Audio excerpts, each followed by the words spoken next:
69 and I left my husband 7 years ago. I was fed up with being part of the furniture. I wanted to have a proper life again. Everyone got the shock of their lives when I left. My friends couldn't believe it.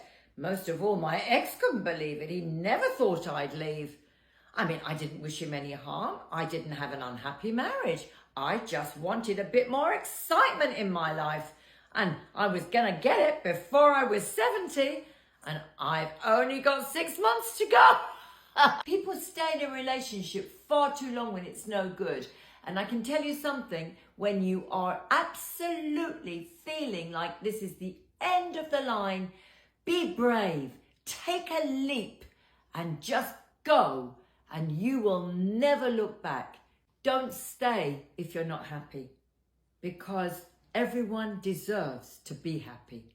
A lot of you were wondering why I left my husband when I said I wasn't in an unhappy marriage. Well, we didn't fight, there was no violence or anything like that, but I didn't feel I was living my life to the full. I didn't like living in the countryside when I'm really a city person. He was a good lover most of my life, but I still wanted a new adventure. There was a big age gap. Maybe that had something to do with it. We weren't on the same page anymore. There are many reasons people could decide that they've had enough. Many reasons. But I knew that it was time for me to leave. I've been thinking about it for many years. I wanted my children to be away at university. I didn't want to leave them when they were very young. But then I enjoyed my life when my children were there. I think it was when they left, it made me realize there was nothing left to stay for. So all these reasons are why I decided to leave. And I didn't leave with a huge settlement. I didn't leave with, I didn't take anything from my husband actually. But we're still friends. And we speak on the phone every week because we have children and grandchildren together. And we are very civilized. And there's nothing wrong with that. So a lot of people said, why didn't I work it out before I walked out? But it wasn't as easy as that. And I had thought about it for a long time and there was nothing to work out. I knew I couldn't change anything. I tried, but not in a way that was unreasonable. I just knew I was ready to leave. And I haven't, this is not an advertisement for people to get divorced just because I walked out. I mean, everyone has a different story. Everyone has a different path. And it's amazing how you can still have fun and enjoy yourself when you have actually let go of all that tension that this uneasiness brings when you know it's not what you want anymore. It doesn't have to be horrible for you to justify why you want to leave. A lot of my life was in a pretty good place. I had a great career that I was thriving in. I had friends. I took care of myself. My kids were doing okay. But I was not happy in my marriage. And I want to speak to the woman who is married to a good guy. He's a good provider. He's a good dad. He does what he's told. But you're not happy. It took me a long time for me to finally be honest with myself that it didn't matter that he was a good guy. You do not need to be in an abusive, awful, horrible relationship for you to justify why you want to choose yourself and to justify leaving. I know it is brutally hard. It is brutally hard. And I had to find support in order for me to ultimately file for divorce and move on with my life. I don't understand. Like, they're just going around in circles, contradicting themselves and just saying off point. Typically, there's no substantial reason as to why they left. If everybody did what they wanted to do to pursue happiness, how do we then encourage discipline and self-control?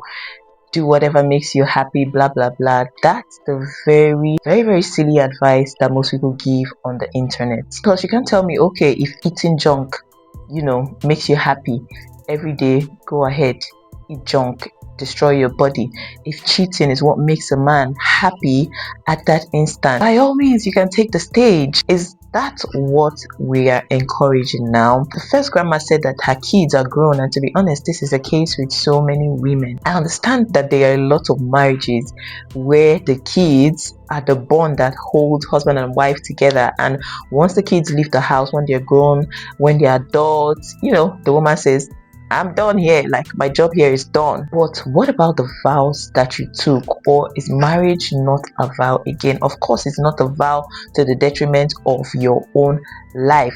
Everybody knows that. Everybody knows that. I'm not emphasizing on staying in an abusive relationship or marriage, of course. Blah blah. But did you even put into consideration the stress and the strain that it's going to put on your adult kids? And of course, your grandkids, because now they have to go to different places to visit dad and mom. And she mentioned that they were good with her decision to leave. Are you sure, or you somehow just convinced them to be good and they didn't have an option because mommy chose herself? Because at this point in mommy's life, it's all about you. I don't know. Then again, selfishness is glorified because everybody says choose yourself, choose yourself, choose yourself, without even putting into consideration the feelings of your loved ones. I am an adult, and I have said it before, I cannot imagine going to see my mom in a separate house and my dad in a separate house. Then I have to take my kids to see grandma today and grandpa tomorrow. It doesn't just make sense. I can't imagine it. I can't. Like, I want everybody under the same roof. Oh, the joy that it brings, it's so unexplainable. To be honest, I don't even know what is stopping you from finding happiness while you are still married. You just have to admit that your eyes have been outside all this while. Is it the wine that you're drinking that you cannot drink in your household? Or is it the vacation that you cannot take while being married? I mean, now that the kids are grown, you have a lot of time on your hand. You cannot take that vacation from your husband's house or from your house to wherever in the world that you want to go. I don't get it. And it doesn't even seem like money is the problem. I don't get it. But if you get it, drop it in the comments for me. But personally, I feel that you're not just a happy person, and maybe you need therapy to curb that. So it's very easy. It's either you just check yourself or go for therapy. Women are telling younger women not to get married. So I'm on the phone with my grandma, right? We had a conversation, probably almost 3 hours. Within this conversation, me and my grandma talked about everything. We talked about sex. We talked about marriage. We talked about the world. We talked about God. We talked about parenting. We talked about a lot. We talked about some things that happened in her childhood. Like, we really had a heart-to-heart conversation, right?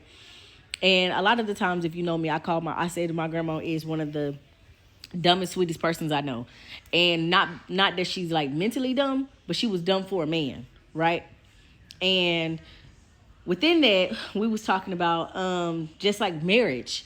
And she said, you will see people in the congregation. My grandma was very religious. She loved God. You ask her for advice, you're going to get godly advice, okay?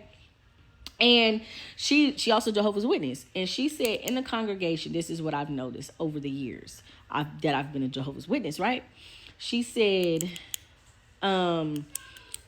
men will remarry within a year after their wife passed away, and a woman will never get remarried when her husband passed away. She said typically that's how it goes, especially if they're older. And I said, well, why do you think that is? And she said because the men typically don't ever realize that they caused that woman pain, right? And she said the woman don't want to remarry because she finally gets her freedom back, and she don't ever want to lose that again. I said, well, okay. Well, that's kind of how we see it nowadays, though, Grandma. Like, we don't see a benefit from having a man around, really, because it causes stress and stuff like that. And she said, oh, absolutely. So when the older women start telling younger women it ain't worth it, you know that it was never good even back then. So, excuse me, grandma, I just want to ask just one question. What is on the other side of not getting married? What's there when you advise every woman not to get married? What's on the other side? Like having a toy boy or being a reverend sister? Should we all be reverend sisters? I'm sorry, but your grandma wasn't giving godly advice, because I would never take anybody who speaks against the institution of marriage in general. I never take them seriously. And also the fact that your grandma said whatever, it doesn't make it true. I've seen a lot of old and young widows get remarried. In fact, they're coming on Pop the Balloon Love Game shows to find love again. I mean, it's that serious. I have also seen a lot of Nigerian men not remarry when they lose their wives. One person's story or even a whole congregation should not be used as a yardstick to generalize or judge the institution of marriage. How about you tell your grandma to advise women on how to build themselves before marriage or how to choose the right spouse for themselves? That's a better advice that we're going to be taking. So this your grandma's advice, or even if you formed it up, for all I care, it might just be a lie.